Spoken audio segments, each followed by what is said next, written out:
Hello and welcome to the Empower Couples podcast, where here you get modern, non-boring relationship advice for you and your partner to communicate like pros, fight smarter, and stay on the same team no matter the challenge that you face. I am one of your hosts, Aaron Freeman. And I'm Jocelyn Freeman, but you all just know us as the Freemans. And this is a part one of a two-part on 3 mistakes both men and women are making in marriage right now and what to change. And we'll start today with the mistakes that men are making. And don't worry, like Aaron said, next week we're going to be talking about the women, so we're not biased here. We truly do see in our conversations with couples that both people play a role. And that's our approach. That's our mindset. The way that Aaron and I show up in our marriage and conversations is, hey, there's something each of us can work on here. We do not point fingers, blame each other, think it's all on one. And same thing with couples that we meet with. Whenever we're coaching a couple, we even tell them for the first time, hey, we are going to help you look at the pattern and see how each of you are playing a role. And so that's what we want you to think about as you hear these 2 episodes is not, oh, see, this is proof. This is proof that my partner's to blame. The Freemans they're saying it for me. Or you're like, I'm going to listen to one of these and not the other one. No, instead, it's okay, wow, by hearing these 2 episodes together, I really do see that I'm playing a role, my partner's playing a role, and we have a team mindset. We're looking at how we can each get better. And it's interesting because on Friday, just actually a few days after hosting our own in-person workshop, we went and led a workshop for 2 hours to a group of lawyers. They were fantastic, so engaged, present, ready to grow. And it was interesting because as we went through these 3 skills, we say these are the 3 skills that make or break relationships at home and in business. And every skill, we'd kind of wrap up the exercise and they'd be like, Freemans, how do I bring this up to my partner? Like, this exercise was so awesome. I want to work through this with them. I want to talk about it. But how do I bring it up in a way that doesn't have them thinking I'm saying something's wrong? And so this is another key point for these 2 episodes. This is not about fixing something or your partner. This is about growth. And any skill, tool, wisdom, perspective, especially that comes from us and our resources, is really about growth. And so what we said to people was, hey, first start off with that perspective. Like, your excitement. Hey, I heard this great couple. They had these ideas and skills for just how couples can grow together and, get even better with their relationship skills. And I thought the exercises were so helpful. And I'd actually like to even learn about you more. I'd love to hear your answers to these questions so that I can be an even better partner for you. And actually leading with that part, that it isn't, oh, I've got some things I want to tell you. I got some clarity on how you upset me or the mistakes you make. It's, no, I even want to learn what your answers would be here, right? I want to learn how I can even be better, play a different part in this pattern. And of course, that's very likely to be reciprocated. Is there anything you'd add to that? Well, no, that was the main thing right there. I brought up this statement again that we say in our web class and pretty much any place that we speak. It's that responsibility enacts reciprocity. And whether you're actually repairing after a conflict, it's so true that you want to be the one to initiate by starting with what you take responsibility for. But even in this regard, where this group kept on asking, well, how do I bring this up to my partner? And it was, well, go first, like take responsibility for places that you haven't been doing as well. And obviously the context is a positive intent. I want to be, more connected, more on the same page. I just learned this great skill from this mastermind that I went to. And here's what I see for myself. So taking the responsibility naturally has your partner lean into the conversation. And I mean, way more than often, once you get through that first part, then your partner is going to be willing to reflect on their role and then reciprocate by seeing what responsibility they have. Absolutely. So these 2 episodes are going to equip you with that kind of productive conversation to have. And again, how you two can be even better as a team. Now, before we just jump into these 3 mistakes for men, we're so excited because there's a lot of new listeners here. Some of you even listening for the very first time. So we want to make sure that before you get too far into the episode and forget, make sure you hit the subscribe button so that you can hear past and future episodes. And if you listen to an episode and take away value, honestly, hitting that 5-star rating helps us reach even more. If you can write a sentence or two, we read every single one of those. So make sure you say subscribe and listen. So let's start with this first mistake for men. And simply put, it's giving logical responses when your partner is in an emotional state. You went right to a big one. Right to it. And so we actually made a reel. We didn't post it yet, but it came from a exact scenario on a session that we had this week. Mm-hmm. And I'm not calling anyone out. This is just the scene, right?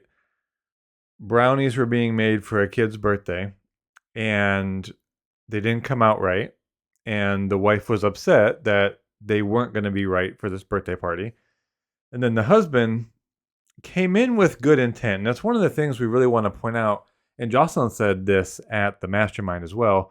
It's just so rare that any of us are truly acting from malice or bad intent or to hurt the other person. It just so happens that we're, either operating from a poor perception that we formed of our partner over a period of things happening, or like things not getting repaired, and just triggers in general. We'll just keep it at that, not to go more into that. Our stance on triggers. There's 3 parts, and there's more to it. But getting triggered and having these patterns and these cycles. So, all that being said, he was not coming from a bad intent and was trying to help ease what he could see was some kind of stress on her by saying,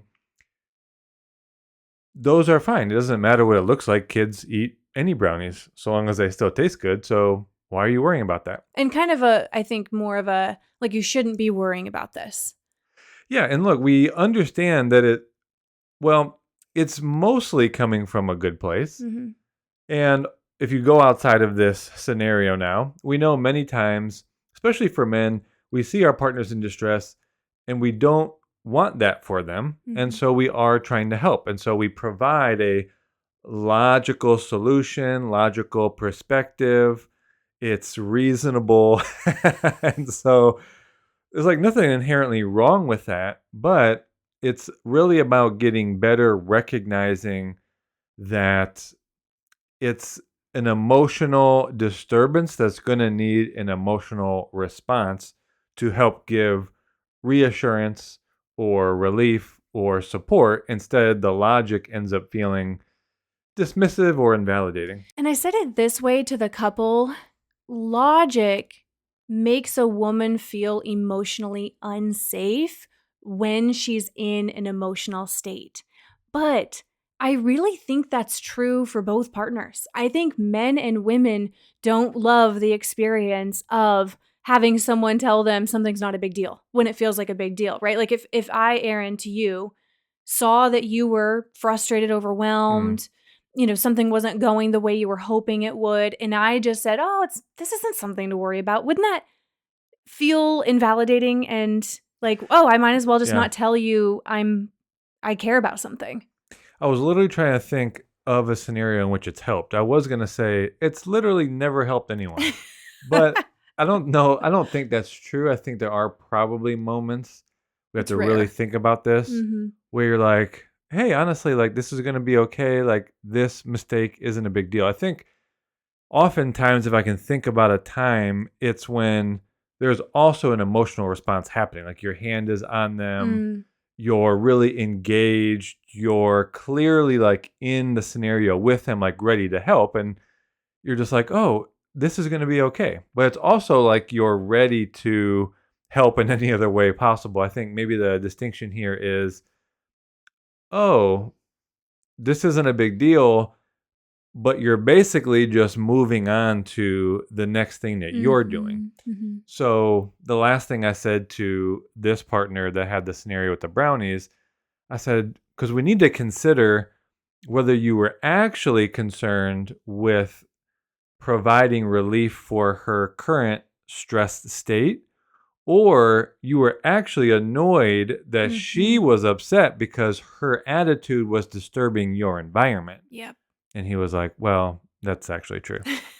And that's going back to a point we've made recently where you have to check where you're coming from. Are you coming from judgment and annoyance, or are you coming from, care and compassion? And we have to remember being married to someone doesn't always mean that you're in the same space or have the same mindset or the same perspective on things. It means caring about what's important to your partner. And it doesn't take you more than maybe 10 seconds to just validate and acknowledge that something is important to them, that it's a big deal to them in that moment, even if it doesn't seem like a big deal to you. Hmm. I think the last thing I realized about this, so I could say just more clearly for men, if you're going to try to be helpful, then you need to demonstrate that you're there to help Mm. rather than then just don't make a comment. Like if you're saying, "Oh, don't be bothered by that," and you're actually not there to help, you're just saying it in passing before you go do something else. Like it's probably never going to land well. So Very I true. think in terms of this one, just try to be a little bit more in tune with what situation is happening.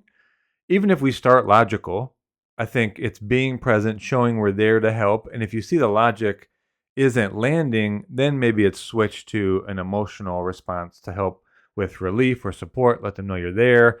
Once that happens, then I think most of the times we're looking for some kind of logical solution. After being emotionally understood. Right. And I want to give you a magic formula. When in doubt, give a hug. That sometimes it truly is not about even the right words. Of Mm, course, it's nice to hear something reassuring and encouraging, but I mean, there are so many times where if I'm overwhelmed, I'm stressed, literally if you pull me in for a hug and you really mean it, my nervous system starts to relax. So when in doubt, give a hug and say, okay. "Hey, I get it and I'm here for you and we're going to work through it." Yeah. So try that one out this week. Let's move to the second mistake that men are making. And we're not just generalizing this to all history. We're saying these are the mistakes we're actually hearing from couples present day. The second one here being that men are operating more reactively than proactively. Now, there's a couple of ways this happens. In terms of the proactive communication, there's certainly, and we talk about this in our workshop and coaching, there's being more assertive. And assertiveness is not just speaking your mind. And then obviously, it's not just being upset and holding it in and then being resentful later. Being proactive is having a willingness to share how you're feeling and then ask for what you need more of or make a request, expressing what it is you need or desire. And doing that prior to actually being upset about the need not being met. Mm. And if you could do that more often, certainly your satisfaction is going to go up because if I am able to express what I need and Jocelyn's able to hear it and follow through, that actually helps me feel great because my needs are expressed and being met. The other side of that is I'm not being proactive, not asserting. And then when there is an upset for Jocelyn, then it's easy for me to react and I can bring in all of my Mhm. past needs that I have not been expressing, list them out into this long thing of 4, 5, 6 different scenarios and events and upsets, and it just gets way too overwhelming and you get into a conflict cycle. And then I'm going, where is Where is this this coming coming from? from? Which I'm sure all of you are going, oh my gosh, we say that too. And it doesn't mean, I don't want you to think you swing way to the other side where you're airing every frustration in the moment, because you do need to have discernment and really reflect, because there are just moments that are frustrating, right? Like you're trying to get the kids out of the house and you both maybe didn't get the best sleep that you could. And so maybe you were a little shorter with each other. Not everything needs to be a thing, right? Sometimes there is just a blip, a one-off situation that didn't go well. So you do need discernment about, okay, this thing that's bothering me, is this really important to me? Is this a pattern? Or is this really like a one off? We had a hard moment. I can offer grace. And that's going to vary, and only you will know. That's why you have to ask yourself. I think the really key thing to think about is if something has felt like a pattern for you, then you want to bring it up. Like, and by pattern I mean, you're observing it. Your partner's doing something that agitates you, bothers you, getting under your skin, and you're like, okay, it's felt like a pattern. Like it's happened a few times in the last couple days or this week. Now, not in the heat of the moment, in a calm time, being like, hey, can I just bring something up? There's been something I've observed and I just want to talk about it before it becomes a big thing, right? Just frame it that way. It doesn't have to be this, oh, let's have a big serious talk. Like, I need to talk to you about something. It's just, hey, I've just observed something. I just want to talk about it before it becomes this whole thing. Is now a good time? Yeah. And so this is, yes, the point we're talking about men and how men do tend to hold things in and then reach a boiling point, and then it comes out either very intensely or they're now airing a bunch of grievances at once. And again, that can feel really blindsiding. So part A is really about being proactive with your own needs, wants, and desires. Part B is actually about being more proactive to meet your partner's needs. Oh, yes. And it's really the pain part, I would say, is that women feel they have to wait and give instruction like constantly. And then, men are sitting back and thinking, well, if you needed that, why didn't you tell me? And then women are like, I shouldn't have to parent you and tell you every little thing that's needed to get done. And this came up in our workshop. Essentially, this is a part of, I would say, paying attention or adaptively learning. So if both of you are open to being more assertive with each other and then being more receptive when each other are assertive, then you can start specific, like, hey, I'm really needing some more love, appreciation, support. I need some more grace. And then give them a specific way that you can demonstrate that. So a particular action. Like, for example, I'd feel even more loved if you planned date nights for us and I didn't have to bring that up all the time. Yeah. Or I would love it if you checked in with me once or twice in a week. It's a very busy season. There's a lot of stress. We're trying to accomplish a lot. Our kids are young. We're wanting to move houses. We're renovating a house. We switched jobs. So I really need more check-ins. And I think that's a source of why we have a lot of little friction. So if you could just check in with me 2 times a week. So the point is that's specific, that action, because it meets the need that's being expressed. Now, here's the part that we're inviting men into. You can't just focus on the one action that your partner requested. As an example. Which is just only ever doing the check-in and not even considering any other way you could possibly demonstrate love and support and encouragement. So it starts with, what's the need? What's the action? Okay, then you do that and that has them feel good. But now you can't just sit back and wait for more instruction. Like, what's the next thing? You heard from them that, hey, I'm really needing more love and affection to feel more cared for in this season. Okay, and I gave you one. Okay, now do that one, but start to look within your week. How else could I demonstrate that particular need is something I'm considering, I'm focused on, and I care to meet for you? And then find other alternate ways to meet that rather than, again, waiting and sitting back being passive for yet another set of instructions. And speaking from a female perspective and someone who talks to a lot of wives, women don't just want you, the male partner, to be proactive with household things. Yes, that's included. And I know that's an area of improvement for some men more than others. But also being proactive, I just want to make it very clear what Erin was describing about maintaining connection in the relationship. Because a lot of women do feel like that's on them.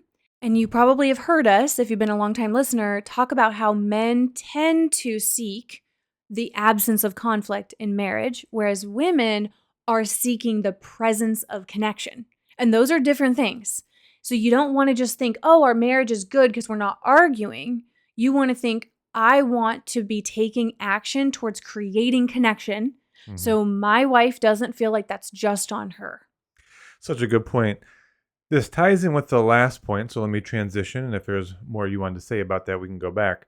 But the third mistake is that men generally feel that the marriage and parenting growth is their wife's responsibility. You're right. They are interconnected because, women are commonly feeling right now like they're the ones sending the videos about parenting and here's how we can be even better with the kids, or hey, here's how we can keep our marriage strong, or it's books. Hey, let's read this book together. And then maybe it sits on the nightstand for a long time. And I think it just feels at times to women that they're the ones really trying to get better, that they're the ones that care about growth, again, marriage and parenting included. Now, we know there might be exceptions, but I think just check in with yourself and really ask, like, am I actively showing my wife that I also care about becoming the best version of myself? That I'm not just waiting for her to tell me about the things that I need to improve on, because the fact of the matter is, none of us want to feel like our partner's coach. I don't want to feel like your coach or your counselor, or I'm having to kind of point out all these things that I think you can get even better at. I want to be your partner. And I love it when you come to me and tell me, hey, I know I haven't been the best about blank. Maybe it's I haven't been the best about how I react to you and the kids when I'm stressed. And you know what? I am listening to an audiobook that's about emotional regulation, handling stress. A woman, like my jaw dropped. Like a woman would be like, wow, the fact that you came to me saying the thing you see you want to grow on and you've taken the action to get an audiobook or book a counseling session or go on a retreat, whatever it is, women are fully supportive of whatever form of growth you want to do, how you want to invest in yourself. It's just caring about that and really kind of going back to the proactive point, being proactive about your own growth. Yeah, there's a couple of things I think in this too. When I played sports, there's just one person designated for a particular role. So you don't have multiple point guards. You only pretty much have one captain.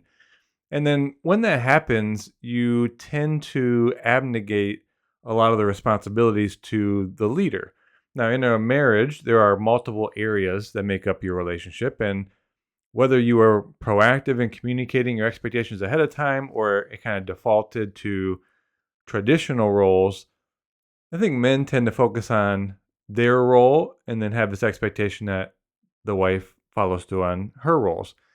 And then for some varying reasons, the marriage and parenting areas fell into the bucket of the wife's responsibilities. And, then maybe men default to, I go work and I provide finances, I do the maintenance around the house, the landscaping, call the service people that are needed. And in many regards, the functioning activities are good to split up like that. But when we're talking about the experience of the marriage, the connection, the quality of it, that really is on both of you. That isn't something that you should pass off to only one person. Well, I also just want to make sure, I just feel like compelled to say this, that in 67%, now it might be more, of homes, both partners are working. So the whole, like, I'm the one, providing finances and that's my main, I listen to finance podcasts and I'm working. That might be the case in some homes, That's true. but it's so much more rare. And so I think that excuse, just going to be frank, is getting old. So here's my second part to that. The second part is that with parenting, Obviously, when kids are young, they do need the mom more for survival needs. And then to me, this becomes there's a book called The Slight Edge, which talks about that it's not so much that there's a real biological advantage for people that are successful. It has to do with basically the amount of time that you put in. And so that tracks it back to like younger kids that are on the older range of the birth dates for going into a higher grade or lower grade.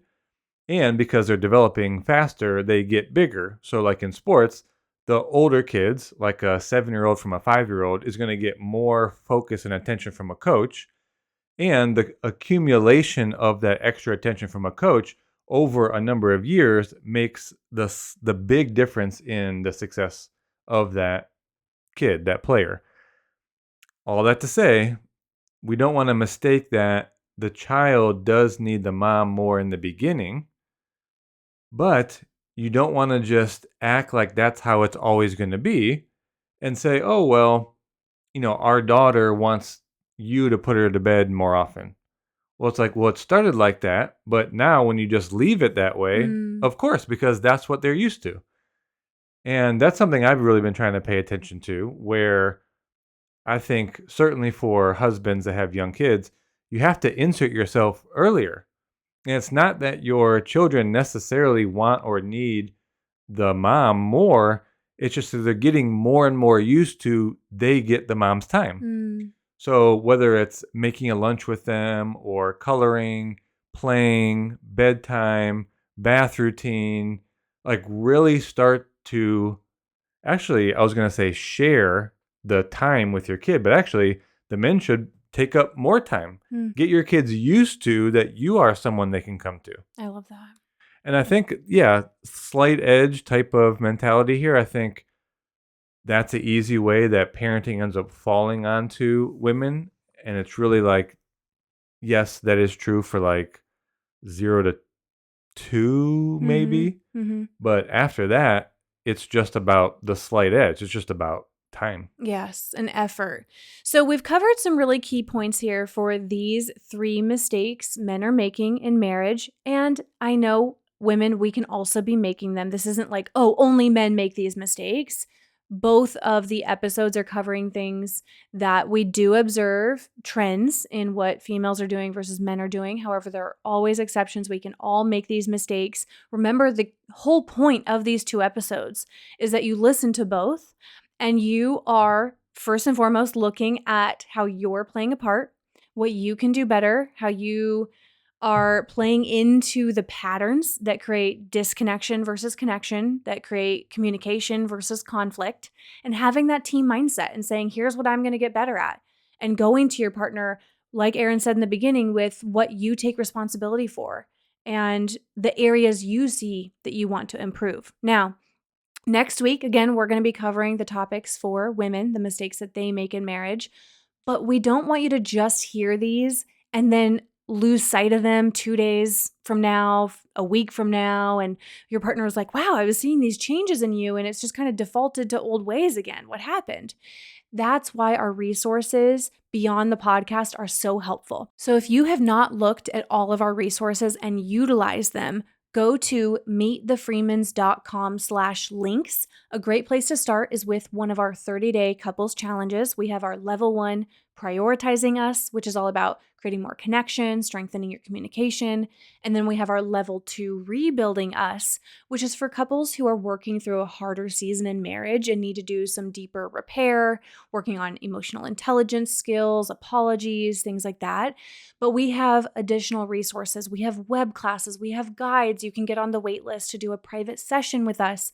All of that is at meetthefreemans.com/links, because we don't want our podcast to just motivate you, see some great things you can change, but then you don't have the accountability, the structure, the way to implement it. And that's where our resources really help, especially the 30-day challenges, because it keeps you focused every day for 30 days, which really helps change the pattern, the habit. So We really hope you enjoyed this episode. We can't wait to connect with you on the next one. So make sure you hit subscribe again so that you can hear next week's episode on the 3 mistakes that women make in marriage. And with that, we will talk to you on the next episode.